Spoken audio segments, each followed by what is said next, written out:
Hi friends, अगर आप हमारे वीडियो सबसे पहले देखना चाहते हैं तो अभी हमारा चैनल सब्सक्राइब करें और बेल आइकॉन दबाएं।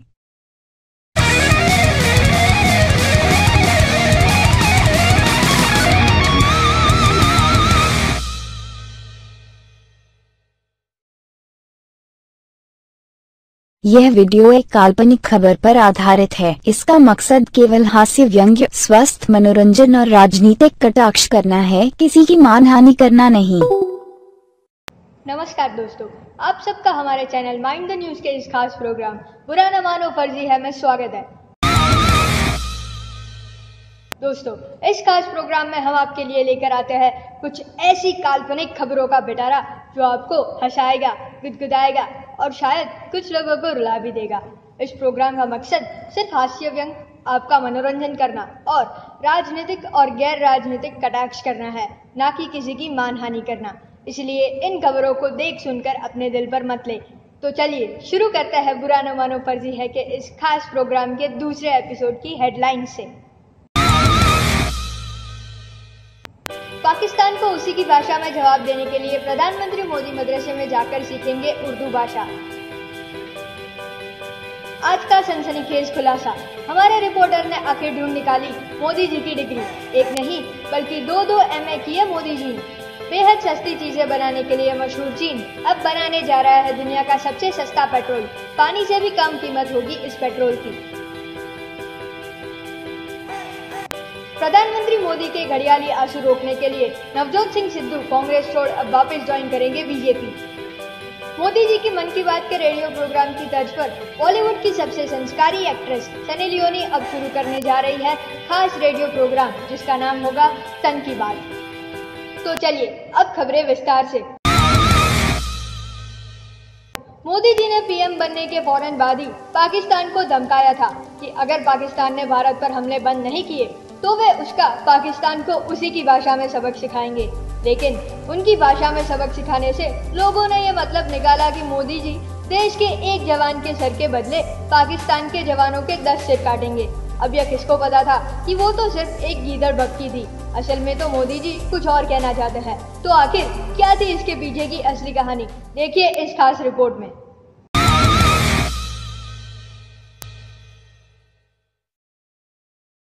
पाकिस्तान की ओर से लगातार हो रहे हमले और भारतीय जवानों पर उनके द्वारा की गई बर्बरता अब सबके के लिए असहनीय होती जा रही है। विपक्ष लगातार मोदी सरकार पर निशाना साध रहा है कि बाथरूम जाने पर भी उसे ट्वीट के माध्यम से सबको बताने वाले प्रधानमंत्री नरेंद्र मोदी अब इस मामले पर चुप्पी क्यों साधे हुए हैं। हालांकि मोदी इस पर कुछ नहीं बोल रहे हैं, तो मीडिया और लोगों का ध्यान लगातार योगी आदित्यनाथ के कामों पर जा रहा है। लोग योगी आदित्यनाथ के द्वारा लिए गए हर कदम पर चर्चा करके सैनिकों के बलिदान को भुलाने की कोशिश कर रहे हैं। हालांकि लोगों के बीच ये भी संदेश फैल रहा है कि कटप्पा ने बाहुबली को क्यों मारा, इसका जवाब जानने में तो सबकी रुचि है, लेकिन हमारे जवान शहीद क्यों हो रहे हैं, इसका जवाब जानने की मशक्कत कोई नहीं करना चाह रहा है। नरेंद्र मोदी को प्रधानमंत्री बनाने के बाद लोगों को लग रहा था कि उन लोगों ने एक सशक्त नेता चुन लिया है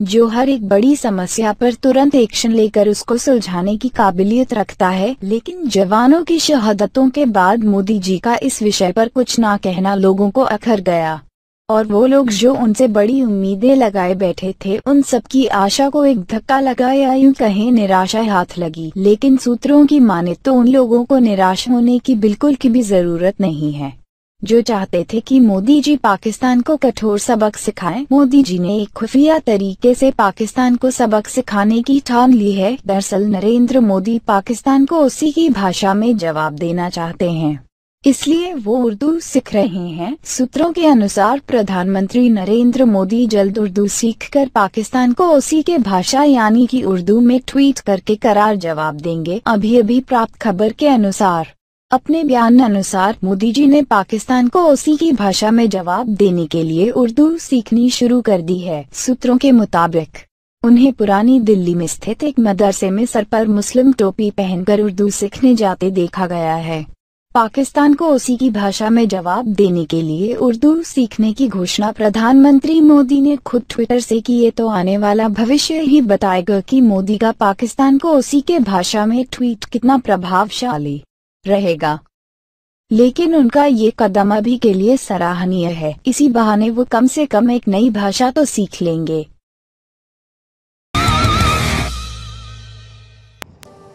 यह रिपोर्ट उन सब लोगों का मुंह बंद कर देगी जो मोदी जी की डिग्री पर सवाल उठाते हैं। लेकिन रुकिए जनाब, इससे पहले कि आपको खुशी के आंसू आ जाए, उसके पहले एक नजर इस खास रिपोर्ट पर तो डाल लीजिए। मोदी के डिग्री पर चले आ रहे विवाद को माइंड द न्यूज की होनहार टीम आज थामने जा रही है, जहां सारी आरटीआई और सारी खोज मोदी की एजुकेशनल क्वालिफिकेशन के बारे में पता लगाने में असमर्थ हो गई। वहीं हम आज यह एक्सक्लूसिव खुलासा करने जा रहे हैं। हमारी खुफिया टीम यह पता लगाने में सफल हो गई है कि आखिर मोदी ने कहां तक शिक्षा ली है और कितने पढ़े लिखे हैं। सबसे बड़ी बात, इन सब बातों का प्रमाण यानी कि उनकी डिग्री जो कि हमने खोज निकाली है, आज उन सब के मुंह को ताला लग जाएगा जो कि मोदी की शिक्षा को लेकर उनको घेरते आए हैं।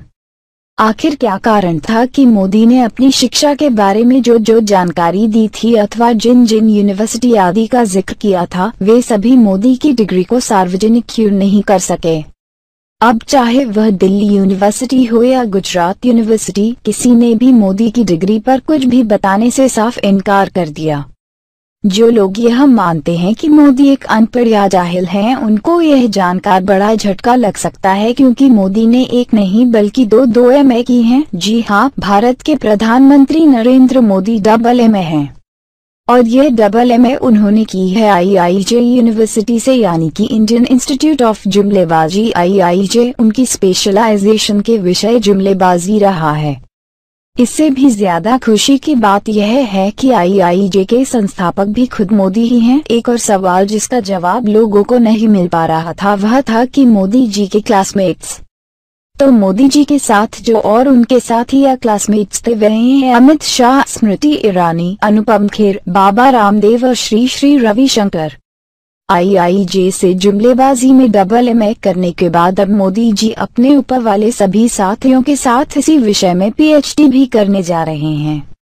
इसके अलावा मोदी जी ने अमित शाह के द्वारा यह फरमान भी जारी किया है कि बीजेपी के सभी सदस्यों के लिए IIJ से BA पास करना अनिवार्य होगा। जहां तक मोदी जी की स्कूल की बात है, तो स्कूल क्या होता है मोदी जी को नहीं पता। असल में मोदी जी इतने होनहार थे कि बिना स्कूल जाए उन्होंने IIJ में एडमिशन ले लिया था और फिर वहीं से पहले शॉर्ट टर्म कोर्स किया। शॉर्ट टर्म कोर्स में अव्वल नंबर पर रहकर उन्होंने पूरी यूनिवर्सिटी में टॉप किया। इसी कारण से उन्होंने इसे आगे जारी रखने का फैसला लिया और फिर मोदी जी ने IIJ से ही पहले स्नातक किया और फिर 2 बार में जुमलेबाजी किया। हर बार की तरह मोदी जी इस यूनिवर्सिटी में टॉपर ही बने रहे। उम्मीद है PhD में भी यही परंपरा बनी रहेगी। एक और बताने लायक बात यह है कि मोदी जी अपनी दोनों एमए पिछले लोकसभा चुनावों से पहले ही खत्म कर चुके थे।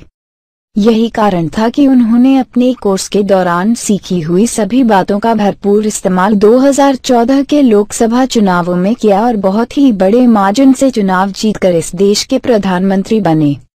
उम्मीद है हमारी यह स्पेशल एक्सक्लूसिव रिपोर्ट पढ़कर आपको मोदी जी के साथ साथ उनके खास साथियों की शिक्षा और डिग्री के बारे में सारी जानकारी मिल गई होगी और अब आप कम से कम 2019 तक तो अपने मुंह पर ताला लगा ही लेंगे।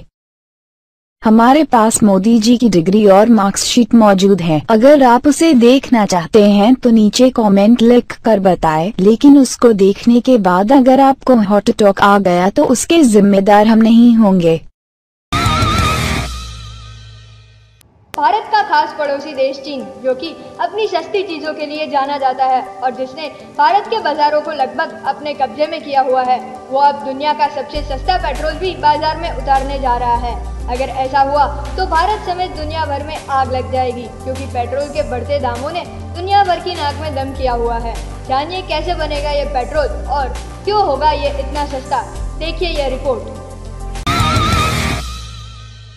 दुनिया भर में अपनी सस्ती मेड इन चाइना चीजों से तहलका मचाने वाला चीन देश अब दुनिया का सबसे सस्ता पेट्रोल बनाने जा रहा है। दुनिया भर की इकोनॉमिक स्थिति काफी हद तक पेट्रोल के दामों पर निर्भर करती है, लेकिन दुर्भाग्य की बात है कि पेट्रोल के दाम पूरी दुनिया में आए दिन बढ़ते ही जा रहे हैं, जिसकी वजह से बाकी वस्तुओं के दाम और महंगाई दिन पर दिन बढ़ती ही जा रही है।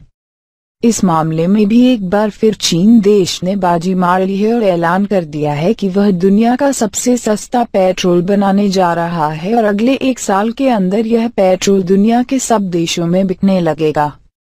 आज सुबह ही एक प्रेस कॉन्फ्रेंस करके चीन ने इसके बारे में आधिकारिक तौर पर जानकारी दी। इस प्रेस कॉन्फ्रेंस में दुनिया भर के देशों के मीडिया ने शिरकत की।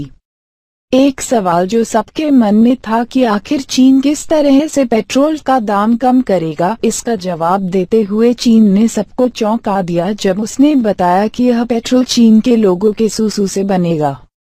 चीन ने बताया कि उनके लोगों के सूसू में वह सारे गुण मौजूद हैं जो कि एक ईंधन जैसे कि पेट्रोल में होते हैं। ऐसा चीन के लोगों के खास खान पान के कारण है, चीन के प्रवक्ता मिस्टर सुसु करी ने आगे बताया। हालांकि इस सूसू को सीधे सीधे इस्तेमाल नहीं किया जा सकता। इसके लिए चीन ने एक खास किस्म का प्लांट लगा लिया है जहां पे लोगों के सूसू को रिफाइन किया जाएगा और कुछ केमिकल्स के साथ प्रोसेस किया जाएगा जो कि इसको पेट्रोल में बदल देंगे। हालांकि इसकी डिटेल्स चीन ने बताने से मना कर दिया है क्योंकि यह उनका ट्रेड सीक्रेट है जिसको वे किसी हाल में सार्वजनिक नहीं करना चाहते ताकि उनकी मोनोपोली बने रहे। उन्होंने यह भी जानकारी दी कि इस पर काफी सालों से चीन रिसर्च कर रहा था और अब जाकर सफलता हासिल हुई है। चीन में नई पाइपलाइन भी बिछा दी गई है जो लोगों के घर से उनके सूसू को सीधे प्लांट में लेकर आएगी और जहां पर आगे की प्रोसेसिंग की जाएगी। अब चूंकि सूसू तो अत्यधिक मात्रा में मुफ्त में मौजूद है तो इस पर लागत सिर्फ उसकी प्रोसेसिंग में आएगी जो कि बहुत ज्यादा नहीं है। इसलिए चीन इस तरह से बनाए पेट्रोल को दुनिया भर में बहुत ही सस्ती दरों में बेचने में सफल होगा। तो चलिए रुक करते हैं अगली खबर का। पीएम मोदी अपने घड़ियाली आंसुओं के लिए दुनिया भर में मशहूर हो चुके हैं। आए दिन अपने भाषणों में वो रोने का नाटक करने लगते हैं, लेकिन अपने ग्राहकों के लिए मशहूर नवजोत सिंह सिद्धू ने मोदी के इन आंसुओं को रोकने का जिम्मा अपने सर पर उठाया है। देखते हैं इस रिपोर्ट में। प्रधानमंत्री नरेंद्र मोदी को बार बार भावुक होने से रोकने के लिए नवजोत सिंह सिद्धू ने फिर से भाजपा ज्वाइन करने का मन बना लिया है। उधर पार्टी भी सिद्धू को इस शर्त पर शामिल करने पर राजी हो गई है कि वे सप्ताह में कम से कम 1 दिन मौन व्रत रखेंगे। नवजोत सिंह के एक करीबी ने अपनी हंसी को किसी तरह काबू में करते हुए इस संवाददाता से कहा, जब से सिद्धू जी ने भाजपा छोड़ी है तब से मोदी जी की आंखों में आंसुओं की फ्रीक्वेंसी बढ़ गई है। कल जब मोदी जी फिर भावुक हुए तो सिद्धू जी ने भी अचानक हंसना छोड़कर भावुक होना शुरू कर दिया। सिद्धू जी बोले, मेरा पार्टी से बैर था, मोदी जी से नहीं। मुझे मोदी जी के हित में फिर भाजपा ज्वाइन करनी होगी। इतना कहते ही सिद्धू जी फूट फूट कर हंसने लगे। इतना हंसे कि उनकी आंखों से आंसू टपक पड़े। पार्टी भी सिद्धू को शामिल करने को हुई राजी। इस बीच प्रधानमंत्री के हित में पार्टी ने भी सिद्धू की भाजपा ज्वाइनिंग पर मोहर लगा दी है। भाजपा के एक वरिष्ठ पदाधिकारी ने किसी तरह अपने आंसू रोकते हुए कहा, हमारे लिए प्रधानमंत्री के आंसू बहुत कीमती हैं, उन्हें रोकने के लिए हम कुछ भी करने को तैयार हैं।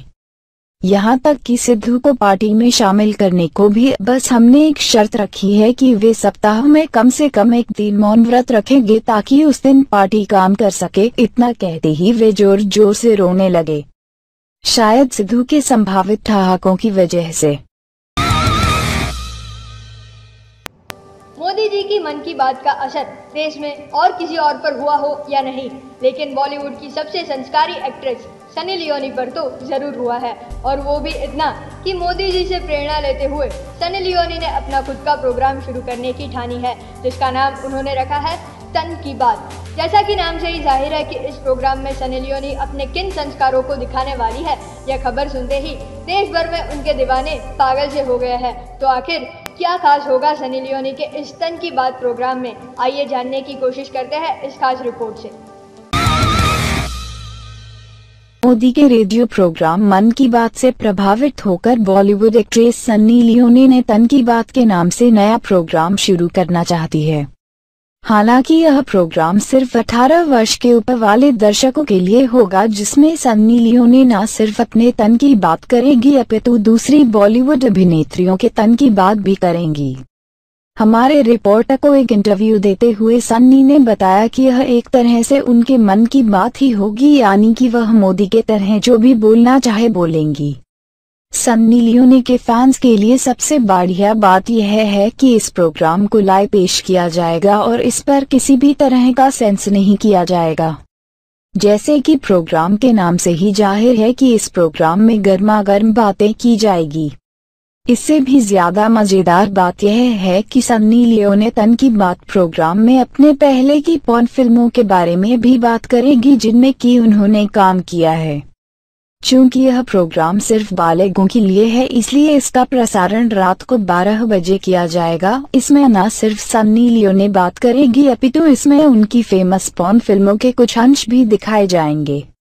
इस खबर को सुनकर सन्नी लियोनी के फैंस काफी उत्साहित हैं और बड़ी ही बेसब्री से इस प्रोग्राम के शुरू होने का इंतजार कर रहे हैं। जैसे ही इस प्रोग्राम के बारे में मीडिया को बताया गया तो सबसे पहले जिनकी प्रतिक्रिया है वो है अनुपम खेर, जो कि अपने आप को डेप्यूटी पीएम से काम नहीं समझते। उन्होंने सन्नी लियोनी पर पलटवार करते हुए बोला कि सन्नी लियोनी इस प्रोग्राम द्वारा मोदी जी की इमेज को नुकसान पहुंचाना चाहती हैं और यह देशद्रोह के बराबर अपराध है। इसलिए सन्नी लियोनी एक देशद्रोही हैं और उन पर देशद्रोह का मुकदमा चलना चाहिए। हमारे वफादार रिपोर्टर लुंडा प्रसाद चौरसिया ने जब इस विषय पर अनुपम खेर से बात करने की कोशिश की तो वह कुछ भी सफाई देने में अक्षम रहे। बस यही बड़बड़ाते दिखे कि यह मोदी जी की तौहीन है और वो किसी भी कीमत पर इसको बर्दाश्त नहीं करेंगे। यह खबर लिखे जाने तक अनुपम खेर को एक मेंटल हॉस्पिटल में इलाज के लिए भर्ती किया जा चुका था। तो इसके साथ ही हमारा यह खास प्रोग्राम पुराना मानो फर्जी है का दूसरा एपिसोड यही खत्म होता है। उम्मीद करते हैं आपको ये वीडियो जरूर पसंद आया होगा। हमारे इस वीडियो को लाइक और शेयर जरूर करें और अगर आप अपना कुछ फीडबैक या सजेशन देना चाहते हैं तो नीचे कमेंट सेक्शन में लिखकर दे सकते हैं। अगर आपने अभी तक हमारे चैनल माइंड द न्यूज़ को सब्सक्राइब नहीं किया है तो प्लीज़ अभी सब्सक्राइब करें और बेल आइकन भी दबाएं ताकि आपको हमारे नए वीडियोस के बारे में सबसे पहले पता चल सके। तो देश दुनिया की सनसनीखेज और मजेदार खबरों के लिए देखते रहे माइंड द न्यूज़। आपसे अगले एपिसोड में फिर मुलाकात होगी, तब तक के लिए नमस्कार। माइंड द न्यूज रूम की रिपोर्ट। उम्मीद करते हैं आपको ये वीडियो जरूर पसंद आया होगा। हमारे इस वीडियो को लाइक और शेयर जरूर करें और अगर आप अपना कुछ फीडबैक या सजेशन देना चाहते हैं तो नीचे कमेंट सेक्शन में कमेंट लिखकर दे सकते हैं। अगर आपने अभी तक हमारे चैनल माइंड द न्यूज़ को सब्सक्राइब नहीं किया है तो प्लीज अभी सब्सक्राइब करें और बेल आइकन भी दबाएं ताकि आपको हमारे नए वीडियोस के बारे में सबसे पहले पता चल सके। तो देश दुनिया की सनसनीखेज और मजेदार खबरों के लिए देखते रहे माइंड द न्यूज़। नमस्कार। सब्सक्राइब करना ना भूलें।